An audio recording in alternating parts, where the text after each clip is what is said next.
It's 2 after. Okay, Or is he ready? Yeah, Nancy, I was born ready. we're ready. talking about you. Sonny's ready, so everybody's ready. You said 150,000. We're all here. At the We're ripe here old to age call of what the- now, 16, Sonny? We're ready. 15. 15. 15. Moving up in the world. I'm going to call the Wednesday, March 9th, 2016 Resource Management and Administration Committee to order. I am proud to serve on a board that stands for the Pledge of Allegiance before every meeting. I pledge allegiance to the flag of the United States of America and to the republic for which it stands, one nation, under God, indivisible, with liberty and justice for all. Roll call, please. Wheelock, Yes, ma'am. Max Bauer, Here. Lathrop, Yep. Johnson, Yes. Crawford, Here. Klaus, Here. Kropa. Here. Do we have any changes to the minutes of February 10th, 2016? They will stand approved. First public comment, Bonnie. Any person shall be permitted to address a meeting of the Board of Commissioners which is required to be open to the public under the provision of the Michigan Open Meetings Act. Public comment shall be carried out in accordance with the following board rules and procedures. Any person wishing to address the board shall state his or her name and address. No person shall be allowed to speak more than once on the same matter, excluding time needed to answer commissioners' questions, if any. The chairperson shall control the amount of time each person shall be allowed to speak, which shall not exceed 3 minutes. The chairperson may, at his or her discretion, extend the amount of time any person is allowed to speak. Public comment will be solicited during the 2 public comment periods noted in Rule 5.4 Order of Business. However, public comment will generally be received at any time during the meeting regarding a specific topic currently under discussion by the board. Members of the public wishing to comment should raise their hand or pass a note to the clerk in order to be recognized and shall not address the board until called upon by the chairperson. Is there anyone that would like to speak for public comment? Hiding over there? Okay, we will go ahead and close public comment. On to the approval of the agenda. I do have a change for the agenda. I'm going to ask the board to consider pulling item 9A, number 1, the Veterans Affairs Millage, and instead scheduling it for our first public hearing in April. It'll be the second Wednesday in April. I'm not certain of the date. You mean study session? Study session. I would second that. Okay. And I think probably you all received an email from Tom which explains our reasoning on this, and then the press, of course, let the public know our reasoning for it, so we probably don't need to have a detailed discussion here, but if there's any comments. Otherwise, we do need a majority vote on this, so first we'll call for a vote, and if it sounds unanimous, then we're good. If not, we'll go to a roll call. So all those in favor, I'll make the motion to remove item 9A1, Veterans Affairs Millage, from tonight's agenda and schedule a study session for the second Wednesday of April. And I second that. Okay. All those in favor? Aye. Opposed? Okay. And I just need to know if anyone else would like to amend the agenda in any way. Okay, I need a motion. I would move that we approve the agenda with the exception of item 9A. Support. Motion by Crawford, support by Johnson. All those in favor? Aye. Opposed? On to the consent calendar. Bonnie? The purpose of the consent calendar is to expedite business by grouping non-controversial items together to be dealt with by one commission motion without discussion. Any member of the commission, staff, or the public may ask that any item on the consent calendar be removed and placed elsewhere on the agenda for full discussion. Such requests will be automatically respected. If any item is not removed from the consent calendar, the action noted, receive and file, or approval, is approved by a single committee action adopting the consent calendar. A, receive and file, number 1, county staff report. B, approval, number 1, proclamation of April as Social Host Responsibility Month. Number 2, hauler licenses for 2016. Is there any member of the board that would like to remove a consent calendar item? Anyone from the public or staff? I don't think we need to remove it, but I'll speak for Commissioner Wheelock and myself that we don't like the hauler licenses. I was waiting for him, so. I'll just say that. That's goes without saying. I and think I'm- it's just I'm sure automatic. as we continue to revamp the way we handle our resource recovery department as a whole, I'm fairly confident that we can make a true argument to have that eliminated altogether. I will be your partner in that argument. We need a motion for the consent calendar, please. So moved. Okay. Support. All those in favor? Aye. Opposed? On to, let's see, we have no special orders of business, no items removed. We've removed the Veterans Affairs millage, so Road Commission, Mr. Cook, you're up.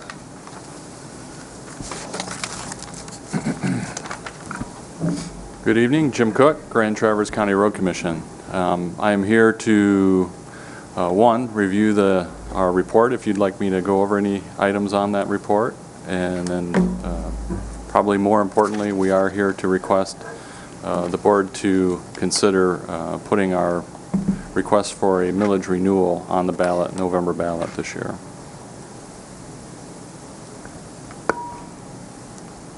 Okay, does any board member have any questions? We'll start with the monthly report first. Were there any questions regarding that?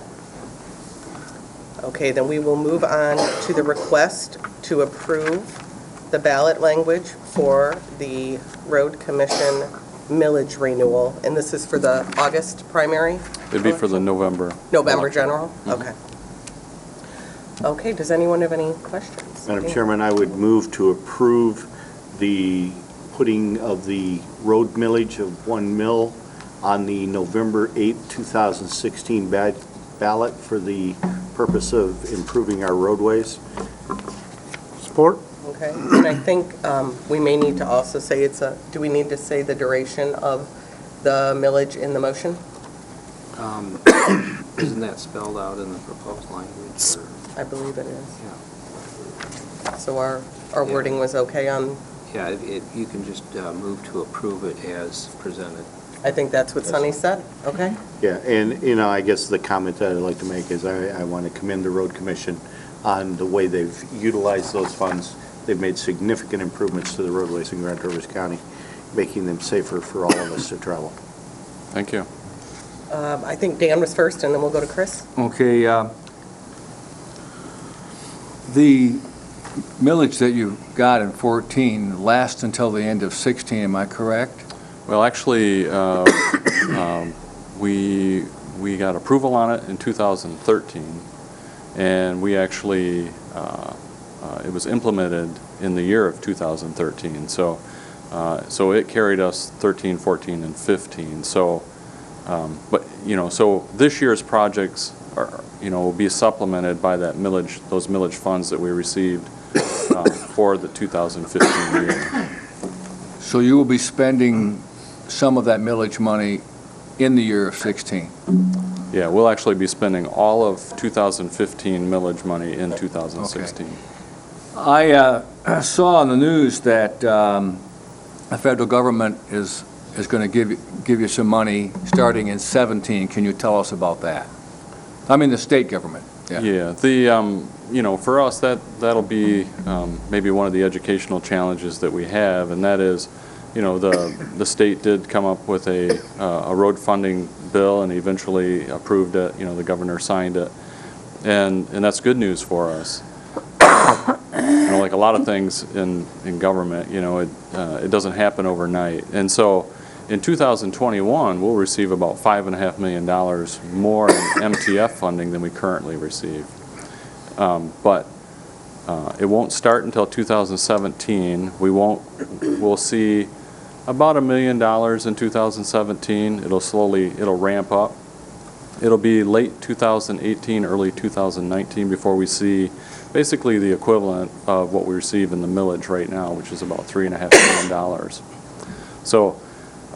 So the good news is I think we're going to get some additional funds. The other part of that is, part of it is somewhat guaranteed because it's an increase in gas taxes and licensing fees and things like that, registration fees. But the other part is dependent on basically available funds. And so the intent right now is, to be fully funded, but there is always that chance that somehow it doesn't fit in the budget. So, I'm a positive positive person, I'm pretty hopeful and, feel like, we should be in good shape. But again, it won't take full effect until 2021. Again, $5.5 million additional funding. However, you will be receiving extra funds starting in 17. Yes. Okay, and would that equal what you're going to ask of the folks to pay you in 17? No. The funding that we'll see in 2017, about the end of 2017, we'll see an additional between $1 million and $1.5 million in MTF funds. And currently we receive about $3.5 million in millage funds. Okay, so I guess I wonder, wouldn't it be fair to the public to reduce what you're asking from them, $1 million? Well, we did talk about it. What we're trying to do is, again, we created an asset management plan in 2013. We made a commitment that we were going to try to spend a minimum of $4.5 million a year on projects. And so if you look back, we've been very fortunate in the fact that those millage funds can be used, I always tell our board, free money's never free. Every time we get state and federal grants, there's a 20% match usually. And so, so what that millage has allowed us to do over the last few years is the first year we had the millage, we put about $5 to $5.5 million out in projects. The second year we were able to put out just about $10 million in projects. And the reason is we could take some of our general funds, which we were spending on projects, and actually using it to create more funds through the state and federal funding programs with that 20% match. So again, the second year we were able to leverage, about $10 million in projects. This year we're going to do about $11 million in projects. So yeah, we could ask for less, but what we're trying to do is keep that momentum going until we see that, in 2021 would be ideal, where we're seeing an additional $5.5 million. And then really, the question is do we want to continue to accelerate that, our goal of seeing our roads, 80% of them being rated fair to good, or do we want to change, maybe change how the millage funds are used? We could focus on gravel roads, spend all the money on gravel roads, or we could focus on subdivisions. We have over 200 subdivisions in Grand Traverse County, and most of them are rated at a 2 or a 3 when it comes to the PACER ratings. They're some of the worst roads we have, but because of the low traffic volume, the low speeds, relatively, safer than, our other local roads, they tend to be last on the list to spend money on. So when it comes to prioritizing your dollar. So it's a challenge. And again, we're hopeful that, the voters would, see the progress we've made and vote to renew the millage so we could at least get another 4 years of, this momentum that we've created. Christine? Jim, as you know, I live in the city, and I represent the west side of the city of Traverse City. Can you tell me what I received in the city of Traverse City for my money? Well, my understanding is they did invest in road projects. I don't know how they spent the millage funds. The one thing that I would say Nor do I. And that's where I'm going with it, because I want you to understand why I'm not going to support this. First of all, I think what you did in the townships is excellent. You gave everyone an asset management plan. You did exactly what you said you were going to do. And millage is sunset for a reason. And my personal opinion is, I think, again, what you did in the townships is wonderful. I do not know what I, as a city resident, received for that money. I don't know that if I voted for this, I would know over the next 4 years, as a city resident, what I would receive for that money. And you are going to be getting additional funds in 2017. I'm pretty sure that the board is going to approve your request, but I will be a nay vote for that reason, and I wanted you to know why. Okay, thank you. Bob has a... Just going back to Dr. Lathrop's concern, I would point out that the millage language provides that we can levy up to 1 mil, and so you could reduce it in any 1 year, I believe, if you felt that there were additional funds that didn't justify a full mill, so. A question, could we reduce it, or would they reduce I it? think the road commission would have to make All right, that so it'd decision. be up to them if we pass it. Okay. Sonny? Jim, just because my memory is foggy some nights, I know that a percentage of the millage funds automatically went to the city to handle streets in the city. So they got a percentage of that revenue that was derived from the millage based on how many miles of road they have in the city. Is that correct? That's correct. So the percentage, the amount of money per road mile was the same for the city as it was for the county. So, you know, when you ask what the city got for it, that's not a question that we can ask the road commission, we need to ask the city street department. But we know that they got the same number of dollars per road mile as it was used anywhere else in the county. But the other question, a more important question that I wanted to do, trying to remember, what percentage of our roads were ranked good when we started this with the asset management plan when we started in 2014? In 2013, less than 20% of our roads were considered good. And where are we now? And what I like to do is I look at the fair to good. So 34% were rated fair to good in 2013. Today, we haven't updated our asset management plan because we're going to be doing our PASER ratings here in the spring. But as of last year's PASER ratings, we've gained 20%. So we're at 54% being rated fair to good. And again, our goal was to have 80% being rated fair to good within 20 years. So again, the fact that we've been able to leverage these extra dollars from the state and federal sources has really been good for us. So 20% of our roadways were raised into the fair to good category in a matter of 3 years, but the use of these funds. Right. Yep. That's quite an asset. And then the other thing I would say, just maybe a little encouragement here on the city portion. They've been receiving between $800,000 and $900,000 a year, and I don't know, exactly what projects they've applied those funds to, but I can tell you that there has been a change when it comes to leadership within the city, and so I'm very encouraged in the fact that I've been approached by the city. They want to work with us on a millage campaign. I think what they want to do is, what we did last time. They want to be able to tell the voters, what they did with the millage funds, what they plan to do with the new millage funds, the renewal. And so I think that's a really good sign because, again, in 2013, we didn't have that kind of cooperation, and I'm a firm believer in that, all of our roads connect.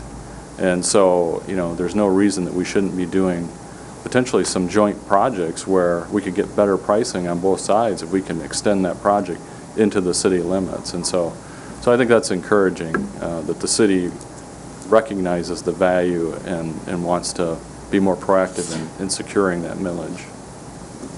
Christine? Commissioner Wheelock, I respectfully disagree with you on a little bit of what you said. I do believe that if the County Road Commission is going to come to me and ask me to put a millage question on the ballot, I think that it is up to the Road Commission to, prior to that occurring, meet with the City of Traverse City and lay out a plan as to what those dollars are going for so that I can see what those dollars are going for. When you stop and take a look at the disproportionate amount of money, the taxable value that is in the City of Traverse City, for instance, versus Fife Lake Township, Union Township, et cetera, et cetera, a large portion of that road money is coming from the City of Traverse City.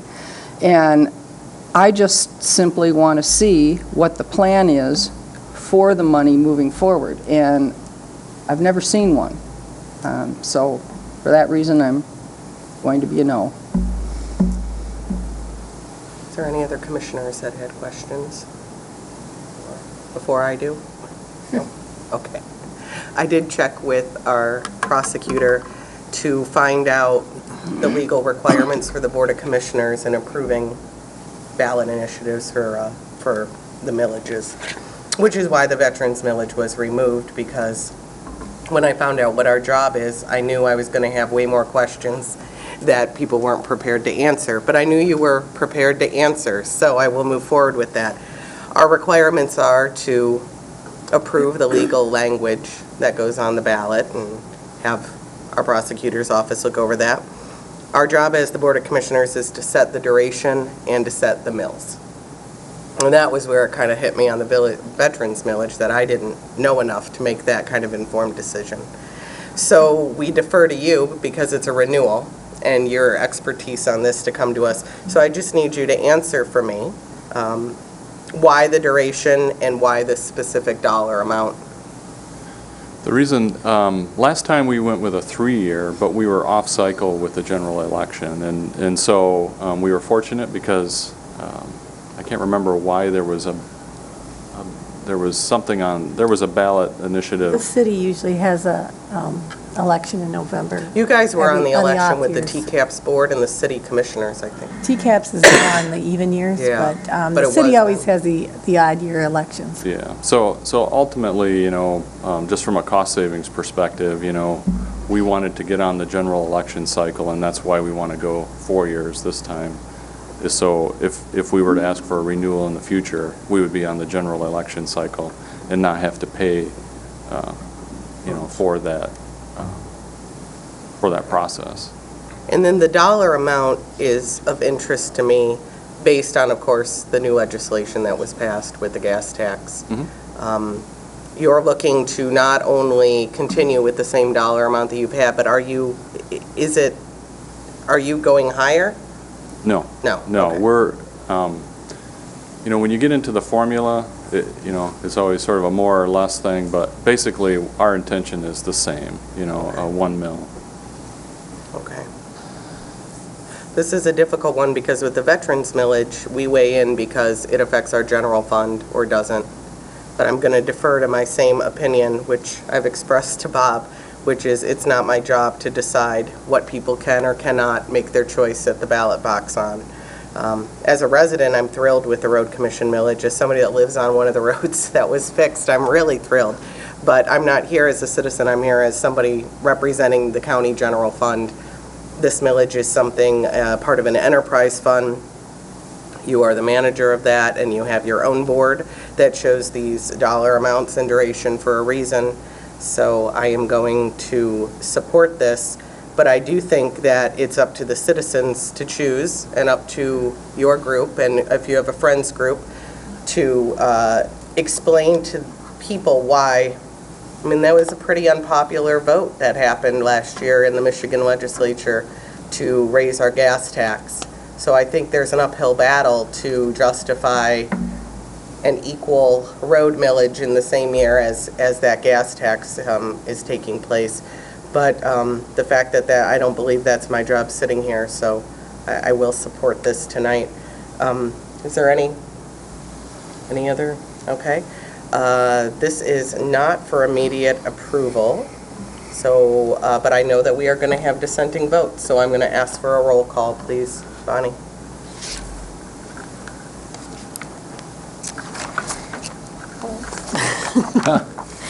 Max Bauer, No. Lathrop, No. Johnson, Yes. Crawford, Yes? Klaus, Yes. Wheelock, Yes. Kropa. Yes. Thanks, Jim. Thank you. Just one other thing, Jim, just because I always publicly have to do this, I want to acknowledge that as always, I oppose the frost law regulations that are in place right now. They are a definite detriment to businesses in our community, and I still think it's a stupid law, and I've probably said that at least 25 or 30 times over the last 25 or 30 years, at least once every year when they get applied, so hopefully they won't be on very long. It's noted. Should be off by the end of the month, I hope as long as the weather holds out. Long before the end of the month, I hope. Next up is our lovely treasurer, Heidi. She will be talking about the East Bay Township Water System Improvement Project. And also for commissioners, you can note that there is some correspondence regarding this on your desk. Okay, Ms. Heidi.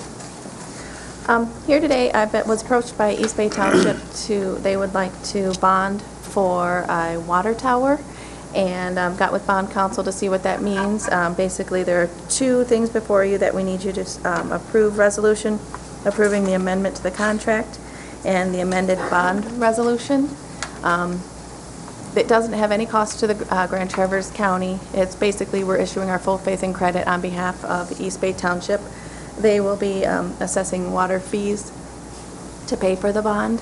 So, and answer any questions I can. I wasn't involved in East Bay component of it, but with being used to do this, so here I am. And I know that Tom also has something to add. Was it regarding liability or? Well, I had, if I, Yes, Madam please. Chair, I had a couple of questions. Commissioner Klaus asked me some questions about liability, and then I didn't know about the history, so I talked to Commissioner Wheelock, who I'm now going to designate as a historian of the commission, because he has all this immense background that I don't have, and both were very helpful. And as a result, I contacted our bond counsel, John Axe, and asked him for some additional information, which you have in front of you. And I wanted to find out more about it and to net it out for you. By doing this and using the full faith and credit of the county, we are saving them $150,000. And I've talked to our counsel, and he has suggested that we, if we do pass it, it would be, he suggested it would be based on his review of the documents to make sure that everything is in order. We were talking about the question of the full faith and credit. That gives them a lower rating. That's the money they save. You have in that other letter. And the question was, how do we get off of the liability issue? And it's very difficult to get off of the liability issue from our perspective, because the full faith and credit is what, in our AA bond rating, gives them the lower savings, and that's why they want us to do that. They're rated, I guess, A if they were rated, and we're AA, which is better. The letter says that it is a safe bet for the county, in the sense that it's got the utility rates and they have adequate funds and things of that nature. But the bottom line is that we're still on the hook for it, if everything went awry, but this isn't an uncommon way of approaching it.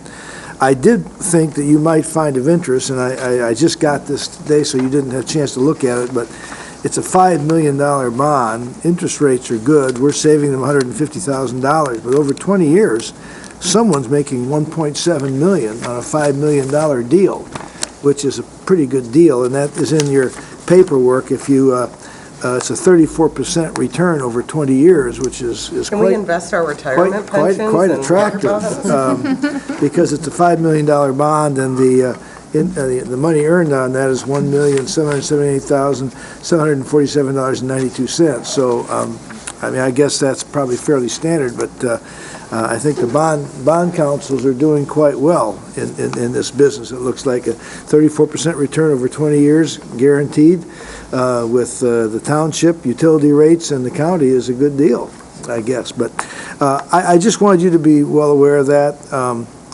We could have our legal team look it over and make sure that it isn't anything out of the norm. We talked to Chris Forsythe, and he was going to check into some bond counsel contacts he knew to see if there was possibility of inserting any language to give us another level of protection.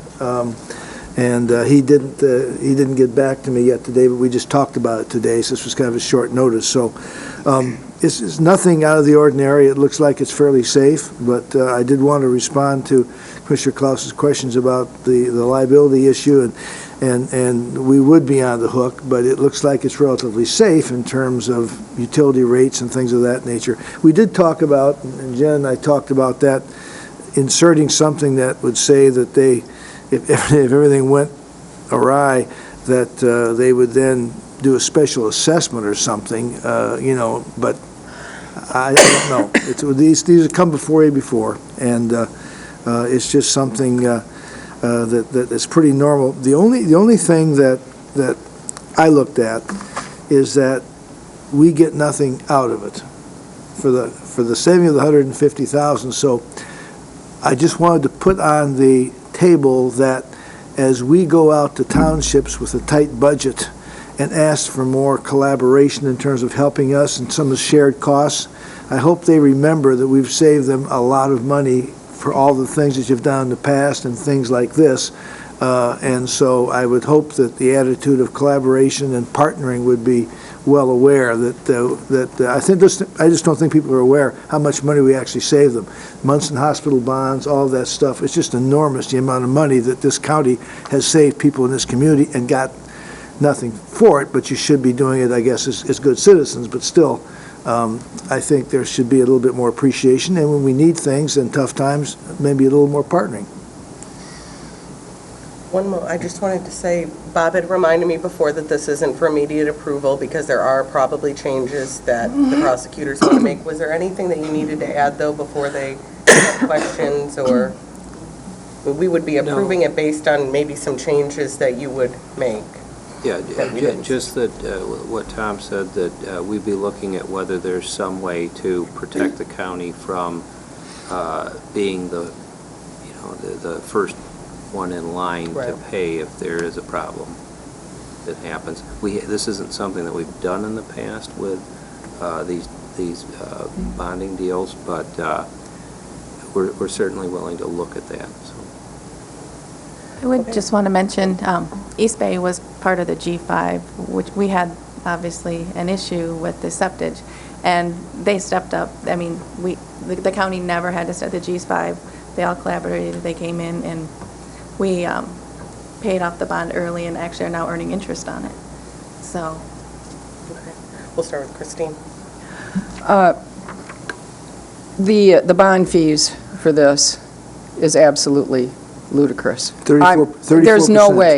There is no way that I will approve a bond with fees like this. I don't know who negotiated this. Do you know who negotiated this, Tom? What? I don't know. This is first I heard of it, and that's why I started checking into it. The other question I have is, and this may be for you, Heidi, is if the county is on the hook for this, how does this affect our ability to bond in the future? Very minimal. We Okay. have our overlapping debt is we've I can go with we've been paying our bonds off, so we. I can run with that. And as far as the negotiation, East Bay Township has been working with bond counsel, and they had the conversation as to what the project was, and they've been, as my understanding, they approached it 2 years ago, and now the price of development has gone down, so they're ready to move forward with it now. But East Bay Township is the one that's been working with. The other question I have, and I don't know whether this is for you, Heidi, or for you, Tom, what type of administration involvement do we have? Because I think we need to incorporate administration fees. If we're saving the township $150,000, I think that, obviously, this is going to run through the county in some way, shape, or form, and I think we should be entitled to some kind of service fee instead of doing it for nothing. At this point, we currently service all the bonds that we have, full faith and credit for all of the other townships. Like I said, they've been paying them off. They're minimal. I think we mainly have 4 or 5 left. It's realistically a matter of invoicing them, collecting the money, and paying. We actually pay the debt because it's our full faith and credit. We want to make sure that the debt payment is made. So we invoice the township, get the payment, wire the money. That's the extent of our minimal involvement in the actual servicing of the payment as far as the, once the bond has been issued. Tom?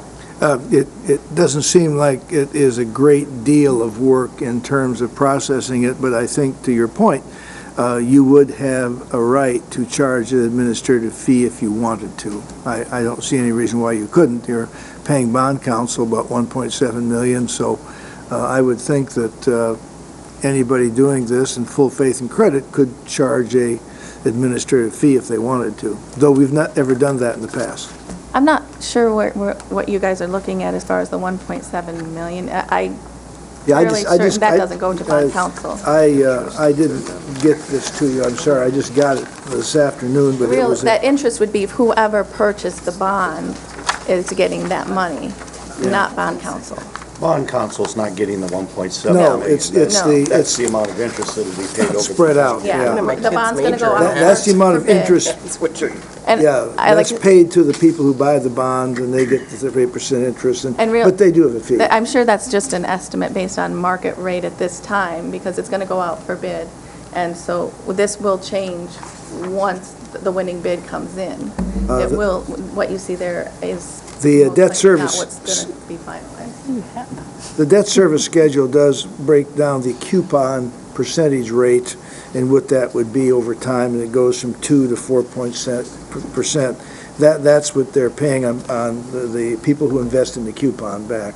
And I don't know if they're tax-free municipal bonds or not. If that puts them in different tax brackets, so that's why people do that, but And I can say Blair just did a refunding, and they got better rates than that. they? Like I said, without looking at what you're looking at. I think at least the last 2 or 3 bonds that we've refunded received significantly lower interest rates Right. than we'd Yeah. anticipated Yeah. that they were Yeah. going to. And My thought is they're probably giving you a worst-case scenario there. Yeah, well, it is, if you're going to bond or you're going to pay off bonds, now's the time to do it with their interest rates as low as they are.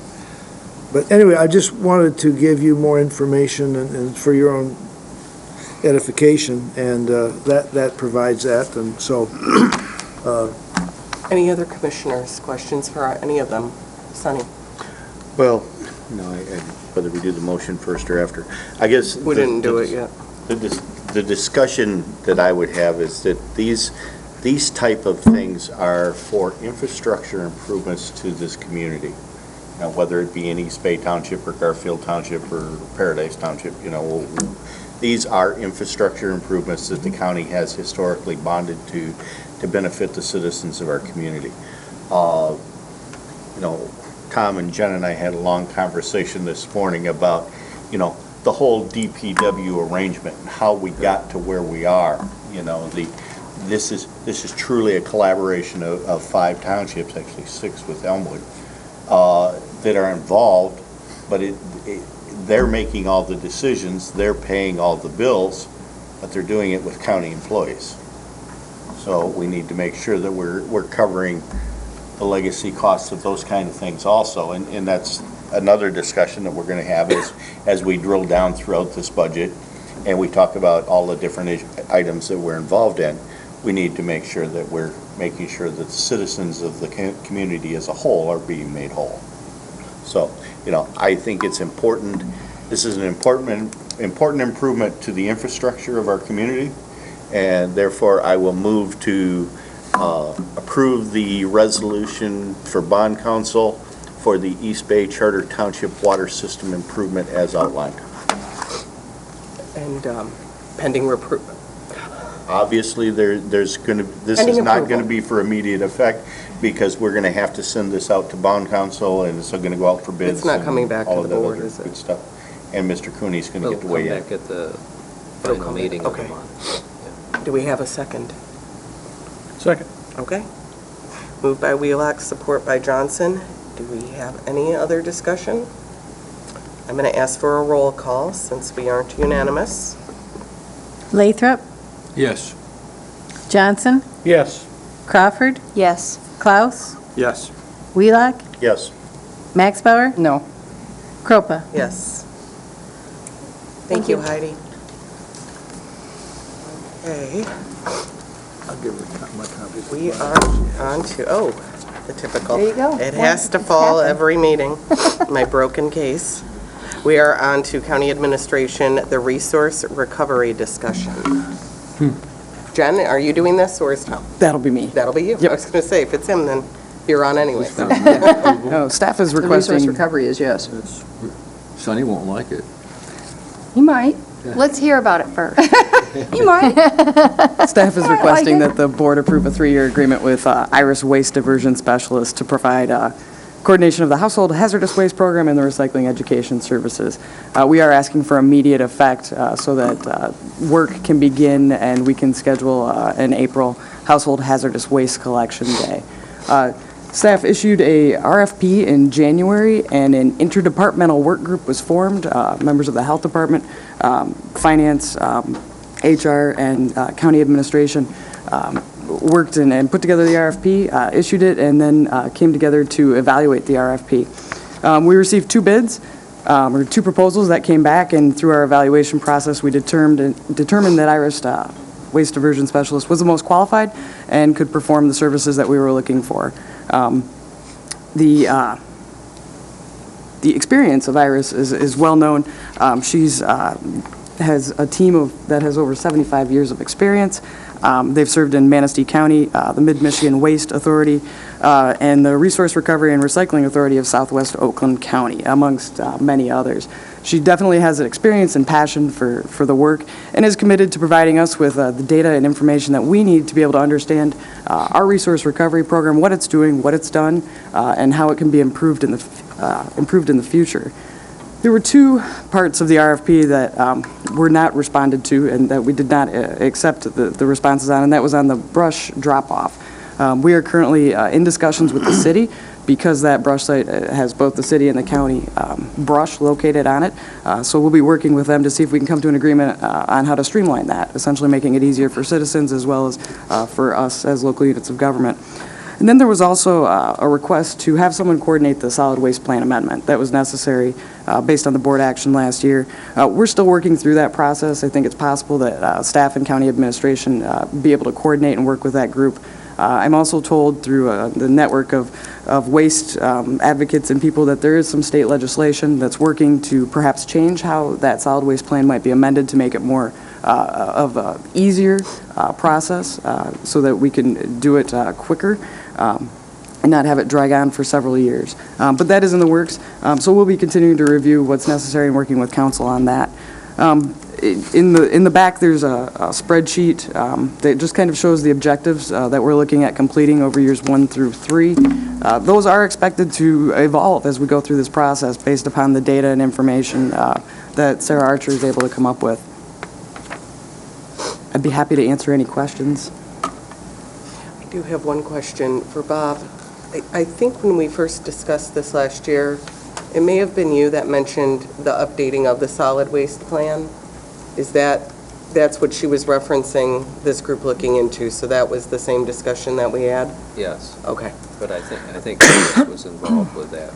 Yeah. Not me, but Okay, I couldn't I remember. know that was the idea, is to update the solid waste plan. Okay.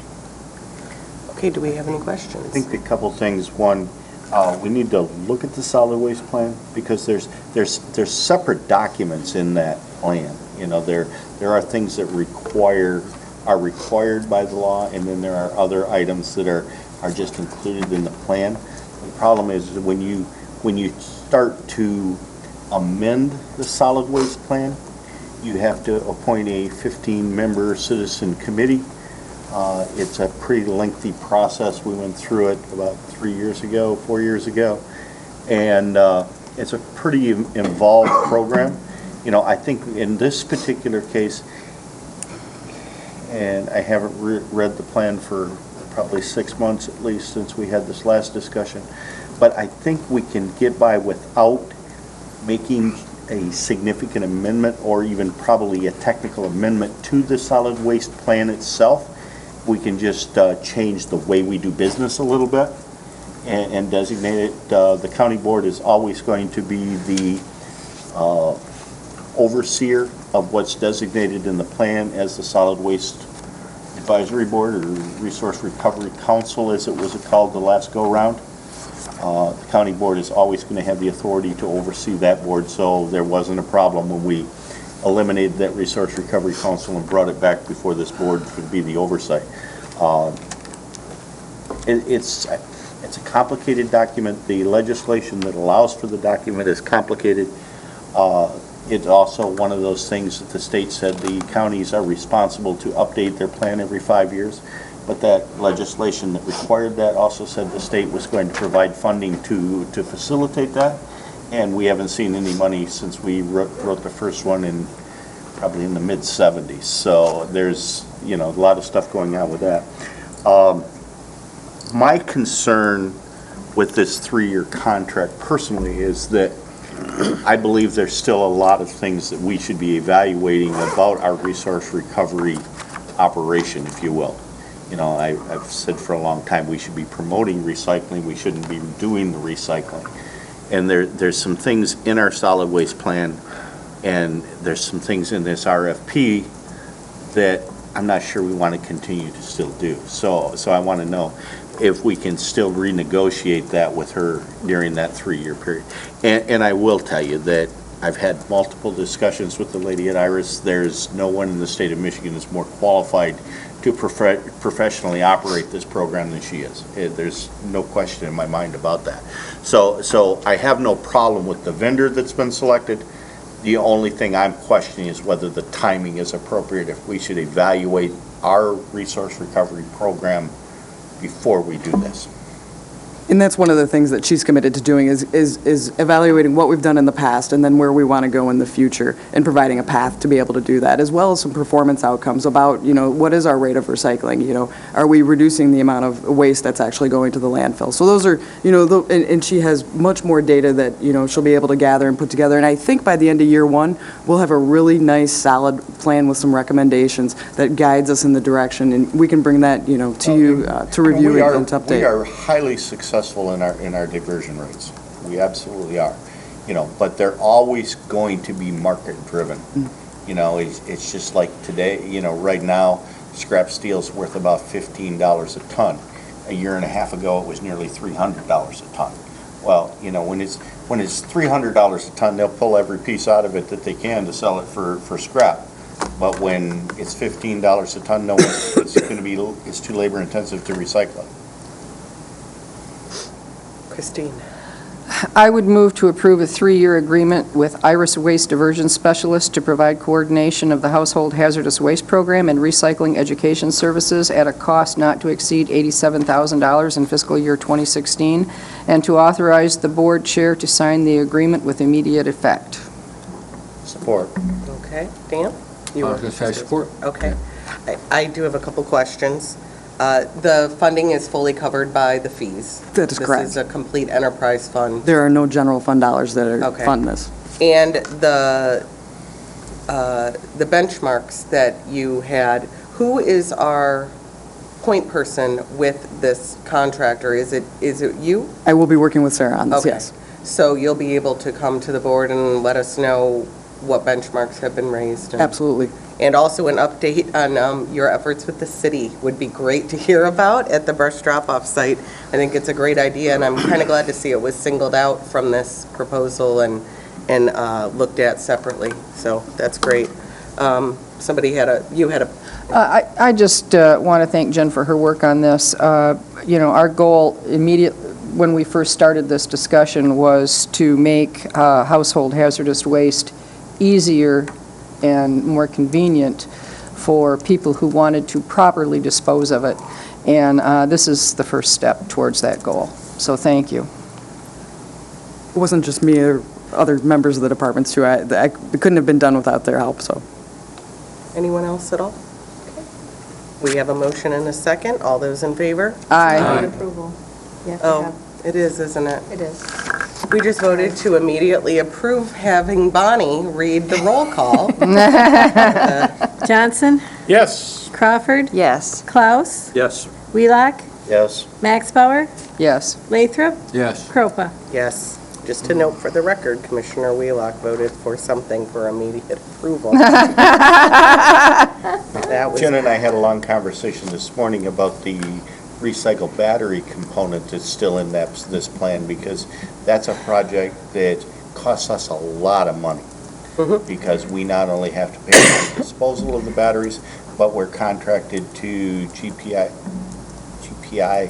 to collect those batteries, package them, and ship them. So, Aren't there a lot of private vendors doing that same type of thing as well? well, there are private vendors that are required by law to take back those recyclable electronic components. But we are still at this point paying for the disposal out of our enterprise fund and contracting to have them collected. Okay, we are on to the next item, which is the Sheriff's Office Corrections Division Edward Byrne Memorial Justice Assistance Grant, the JAG grant. I know you've been waiting so patiently. He's so excited to be here tonight, I'm sure. We welcome you. I hope Chambers is better than being in the jail for the day, but I don't know. Not sure. Yeah, Don't ask. you don't have to answer that. Comparable. Ed Lassa, Grand Traverse County Sheriff's Office Assistant Jail Administrator. Actually, that heading on this letter is in error. There is no grant, JAG grant associated with this. That's a mistake. This just has to do with 700 megahertz radio frequencies. And the Sheriff's Office is requesting a resolution from the board allowing us to apply for 3 700 megahertz radio frequencies for use in the jail. And that's what this is about. Okay. Did anyone have any questions at all? Does this cost us anything, or is this just No. to get an allocation? No, it doesn't cost anything. It's part of I mean, I guess, why does this even come It's not a before us? matching fund for us.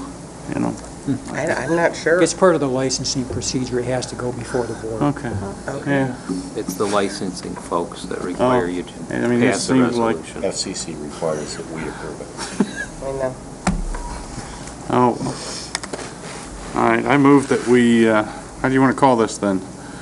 That we allow the Sheriff's Office, Grand Traverse County Sheriff's Office, to apply for the use of 3 of the 700 megahertz frequencies allocated to the Grand Traverse County Jail, or county for jail operations. Or Okay, moved by Johnson, support by Wheelock. Is there any discussion at all? All those in favor? Aye. Opposed? Okay, you can escape. You're paroled. What about the rest of us? No, you are all going to have to stay here all night. We have no unfinished business, no new business. On to second public comment. Jim, Sherry? No? Okay. We are on to Commissioner Committee reports. We can start at that end. Anybody have anything? Long Lake Township did not hold their meeting last night because of the election date. They will be holding their meeting tomorrow night. And because of the calendar situation, the second Monday of the month, which is Green Lake Township's meeting, will not be held until next week. Okay. Anyone at all? Okay, and Blair also. Blair Township will be held next week on Tuesday because of the election yesterday. So that would be my comment. I wanted to thank Bonnie and her whole staff and the clerks all around the county and so many election volunteers for a job well done yesterday. Grand Traverse, I was watching. Grand Traverse County was in, and I know you guys, there's so much work behind the scenes to elections, and even though there was only one item that we were voting on, I know it takes just as much work as when there's a bunch of items. So thank you for, once again, making Grand Traverse County look good statewide. Everybody was watching, so there's that. And I will say farewell, and it was an honor to chair the Grand Traverse County Board Committee. And since I haven't heard it mentioned, I'm going to take this time to mention it now, that by eliminating committees, the Grand Traverse County Board of Commissioners saved the taxpayers nearly $10,000. We will not be paid for meetings anymore, Grand Traverse County Board meetings, as we move to full board meetings. The Grand Traverse County Board of Commissioners unanimously approved to remove the commissioner pension as an option from commissioners. The Grand Traverse County Board of Commissioners unanimously approved to cut the amount of committees that we were assigned to. The Grand Traverse County Board of Commissioners unanimously approved to raise our health care fees, and it's health care that is not offered to other commissioners. It is only single payer.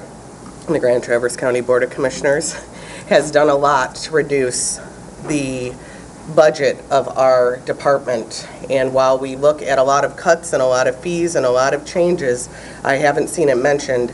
So for my last time as a county chair, I wanted to make sure that that was mentioned, that we have done our fair share. And as we move forward to next week's very important and very difficult meeting, I hope that people keep in mind the sacrifices that have been made by employees in every single department, including the County Board of Commissioners here. And with that, I will adjourn the meeting. I'm sorry, Lisa, I forgot 2 quick items, and, I can do it next week, but as long as we're Do it. here, and I have the notes in front of me. The Land Bank Authority met this morning, and as of right today, I believe Heidi has about 150 parcels that will be subject to foreclosure at the end of this year. That's about where it normally is at this time of the year, but it'll usually comes down to about 20. But the concerning number is that there are approximately 60 primary residents in Grand Traverse County that are subject to foreclosure unless people pay their taxes in the matter of the next 3 weeks. That's more concerning to me than the fact that we have 150 parcels. The second item, we will be bringing to you, possibly next week, a resolution to appoint House Bill 5375. That House bill will require all foreclosed property to be offered at public auction before they become available to the land bank. It will be pretty devastating to Grand Traverse County's land bank and housing trust fund if we don't have the opportunity to take some of those parcels and turn them into a little bit of a profit that we can make, that we can use to fund our housing trust fund. So we'll be bringing you some statistics as to how many parcels we've taken, what the profit in loss has been. We sold 3 parcels this morning, all of them at a loss. I will acknowledge that, but we were able to clean some blighted properties up in the community, which, even though we did not recover the total cost of the back taxes and the demolition on those sites, we were able to clean those blighted parcels up in the community. If they'd have went straight to public auction, we have no guarantee that anyone would have done anything to improve the neighborhood that they were in. Okay. Anyone at all, anything else? Or anything else for you guys? No. Okay, hey, let's go home. We are adjourned. Chris wants to... Got that. Too bad.